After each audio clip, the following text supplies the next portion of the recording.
can't wait to leave this town, 'cause lately I've been feeling down. Assalamualaikum warahmatullahi wabarakatuh. Selamat pagi anak-anakku semuanya.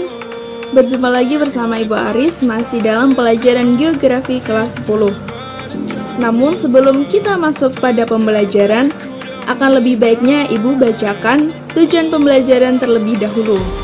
Dan berikut tujuan pembelajaran hari ini. Langsung saja kita simak materi berikut ini. Dalam perkembangan bentuk muka bumi dibagi menjadi 4 teori. Yang pertama, teori pengapungan benua. Yang kedua, teori Laurasia dan Gondwana. Yang ketiga, teori konveksi. Dan yang terakhir, teori lempeng tektonik. 1. Teori pengapungan benua atau Continental Drift Theory. Teori ini dikembangkan oleh Alfred L. Wegener yang merupakan seorang ahli klimatologi dan geofisika. Teori ini menganggap bahwa benua yang ada saat ini dahulunya bersatu yang dikenal dengan superkontinental atau Pangea, sedangkan samudranya dikenal dengan Pantalasa.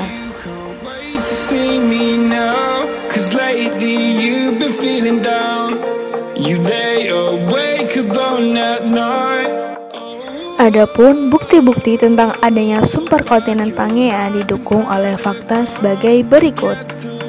Yang pertama, kesamaan garis pantai, di mana menjadi 3. A. Kesamaan garis pantai antara benua Amerika bagian selatan dan benua Afrika. B. Garis pantai benua Amerika Utara bagian timur mempunyai persamaan dengan garis pantai Eropa bagian barat. Dan C. Benua Afrika mempunyai persamaan yang mencolok dengan Asia bagian barat. Hal ini menimbulkan persepsi bahwa kedua garis yang sama tersebut dulunya daratan yang berhimpitan. Bukti yang kedua yaitu persebaran fosil, di mana fosil-fosil berasal dari binatang dan tumbuhan yang tersebar luas dan terpisah di beberapa benua. Antara lain contohnya fosil Sinogratus, fosil Mesosaurus, fosil Listosaurus, dan fosil Closoteris. Bukti yang ketiga yaitu kesamaan jenis batuan, di mana terdapat kesamaan antara jenis dan struktur batuan di benua-benua pada kedua sisi Samudra Atlantik. Bukti yang keempat, iklim purba. Endapan yang ditinggalkan oleh lapisan es purba ini masih dapat dikenali. Alur-alur dan lekuk-lekuk batuan yang ada di bawahnya menunjukkan arah pergerakan lapisan es purba tersebut. Teori perkembangan bentuk muka bumi yang kedua adalah teori Laurasia dan Gondwana. Teori ini menyatakan bahwa pada awalnya bumi terdiri atas 2 benua yang sangat besar, yaitu Laurasia di bagian kutub utara dan Gondwana di sekitar kutub selatan.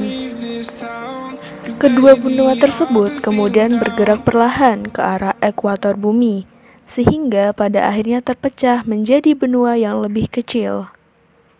Laurasia terpecah menjadi Asia, Eropa, dan Amerika Utara, sedangkan Gondwana terpecah menjadi Afrika, Australia, dan Amerika Selatan. Teori Laurasia Gondwana ini ditemukan oleh Edwin Zeiss tahun 1884.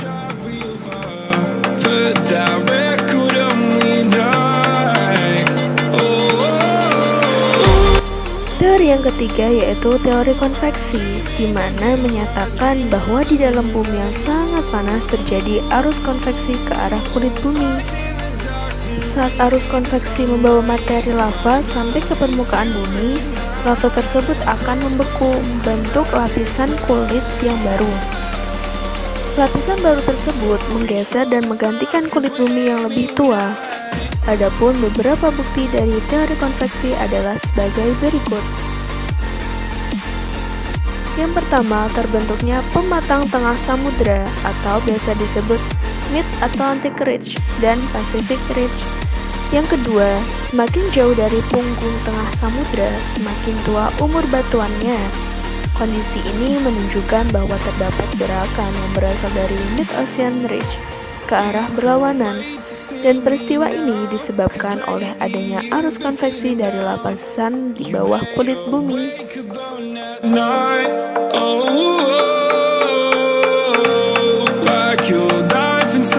Yang terakhir, teori lempeng tektonik yang menyatakan bahwa kulit bumi atau litosfer terdiri atas beberapa lempeng tektonik yang berada di lapisan astenosfer. Bumi terdiri dari lempeng-lempeng tektonik. Yang pertama ada kerak samudra dan yang kedua kerak benua atau yang disebut dengan sial. Perbedaan antara kerak benua dan kerak samudra ialah berdasarkan kepadatan material pembentukannya, di mana kerak samudra lebih padat daripada kerak benua dikarenakan perbedaan perbandingan jumlah berbagai elemen, khususnya silikon. Adapun dalam teori lempeng tektonik terdapat 3 pergerakan lempeng, yaitu konvergen, divergen, dan transform. Yang pertama, konvergensi atau sering disebut batas konvergen, yang merupakan gerakan saling bertumbukan antar lempeng tektonik sehingga membentuk zona subduksi. Dalam batas konvergen dibagi menjadi 3, yaitu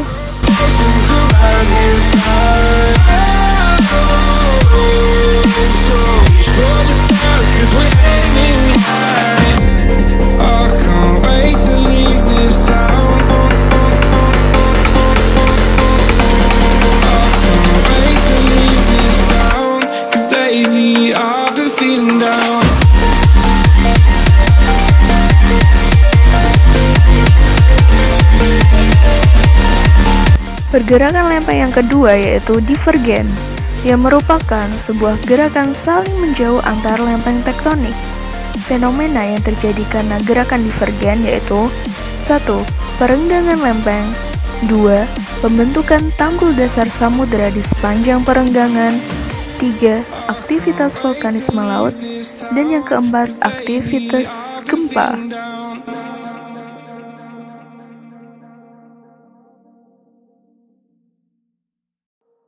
Nah, pergerakan lempeng yang terakhir yaitu transform, di mana terjadi apabila lempeng bergerak dan mengalami gesekan satu sama lain secara menyamping di sepanjang sesar transform atau transform fault. Gerakan relatif kedua lempeng bisa sinistral ke kiri di sisi yang berlawanan dengan pengamat ataupun dekstral atau ke kanan sisi yang berlawanan dengan pengamat. Contoh sesar jenis ini adalah sesar San Andreas di California.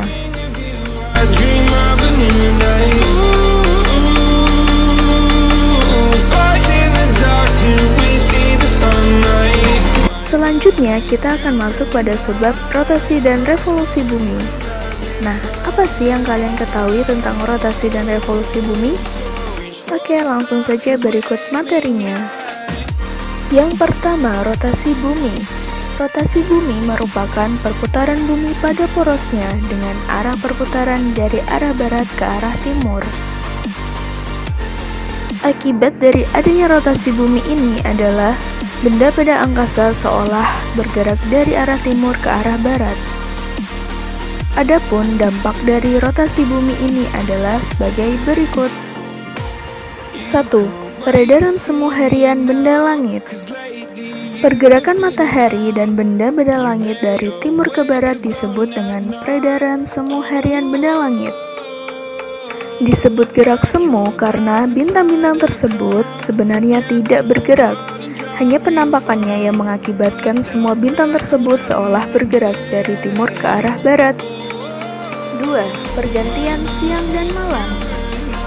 Rotasi bumi mengakibatkan terjadinya pergantian siang dan malam, di mana belahan bumi yang terkena sinar matahari mengalami siang dan belahan bumi yang tidak terkena siang matahari mengalami malam. 3. Perbedaan waktu. Akibat rotasi bumi dari barat ke timur, tempat-tempat yang berada di sebelah timur lebih dahulu mengalami siang daripada tempat yang berada di sebelah barat. Oleh karena itu, Untuk setiap tempat dan negara terdapat pembagian waktu di daerah masing-masing yang didasarkan pada Greenwich Mean Time. 4. Pembelokan arah angin. Menurut hukum Bayes-Ballot, udara akan bergerak dari tekanan tinggi ke tekanan yang rendah. Di mana kutub yang bertekanan tinggi maka akan cenderung bergerak ke daerah khatulistiwa yang bertekanan rendah. Namun, akibat rotasi bumi, udara yang bergerak menuju khatulistiwa akan berbelok ke arah timur mengikuti arah rotasi bumi. Sehingga hal ini berpotensi membentuk angin siklon.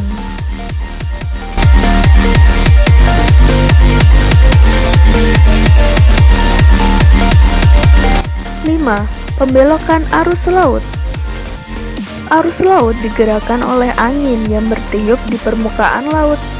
Seperti arah angin, arus laut juga menyimpang karena rotasi bumi. Nah, arus laut ini dipaksa membelok ketika sampai di belahan bumi utara dan belahan bumi selatan. Sehingga pembelokan arus laut ini berdampak pada penyimpangan arah pelayaran kapal-kapal yang melintasi samudera luas dan menyebabkan kapal tersebut perlu mengatur arah jalur tujuan. Dampak rotasi bumi yang terakhir yaitu perbedaan percepatan gravitasi di permukaan bumi. Bumi pepat pada kedua kutubnya dan mengembang pada bagian ekuatornya. Hal ini mengakibatkan gravitasi di kutub lebih besar daripada di ekuator. Gravitasi di daerah kutub lebih besar dibanding daerah ekuator. Nah, gravitasi bumi berdampak pada penentuan kecepatan dan tinggi terbang satelit. Baik, selanjutnya kita akan masuk pada revolusi bumi. Jadi, apa yang kalian ketahui tentang revolusi bumi? Nah, revolusi bumi adalah peredaran bumi mengelilingi matahari, di mana revolusi bumi merupakan akibat tarik-menariknya gaya gravitasi matahari dengan gaya gravitasi bumi. Adapun dampak dari revolusi bumi antara lain sebagai berikut. Adapun gerak revolusi bumi yang pertama adalah gerak semu tahunan matahari. Nah, sekarang kakak mau bertanya, kenapa matahari yang terbit setiap pagi tidak selalu muncul di tempat yang sama? Jawabannya adalah, gerak semu tahunan matahari membuat matahari seolah-olah bolak-balik antara 23,5 derajat lintang utara dan lintang selatan setiap tahunnya.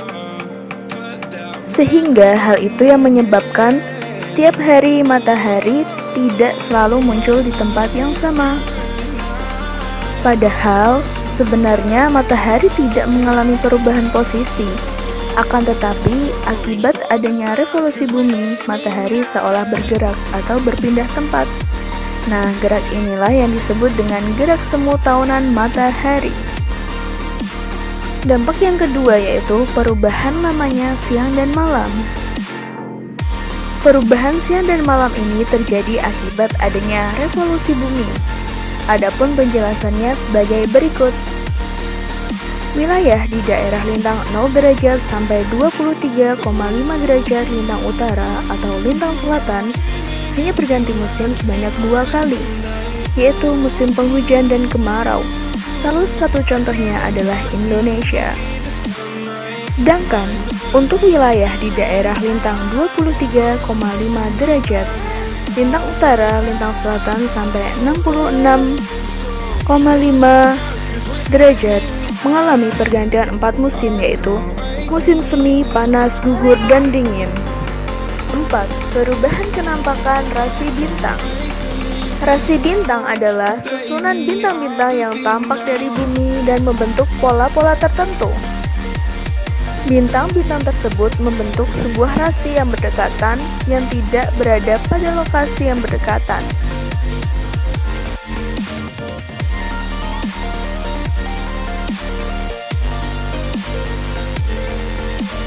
Dampak yang terakhir adalah kalender Masehi.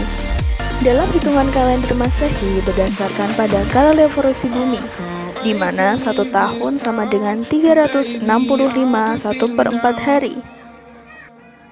Kalender Masehi yang mula-mula digunakan adalah kalender Julius Caesar.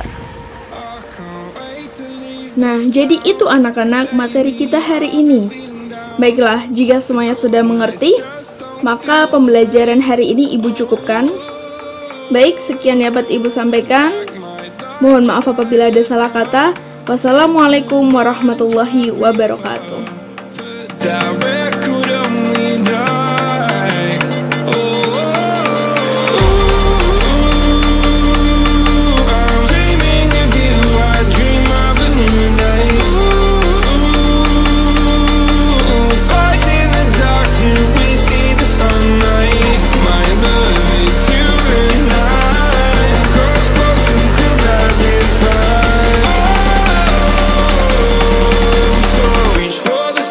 Cause we're